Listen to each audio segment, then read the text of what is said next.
My phone buzzed at 2:52 a.m. An emergency alert filled my screen. Not weather, not police. It just said, "This message is for Alex." My heart started pounding. Another alert appeared. "Do not turn on any lights." I checked social media. Nothing.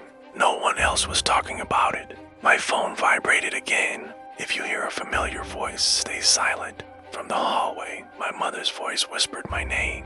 Soft, worried. "Alex, are you awake? My mom lives hours away." The final alert appeared.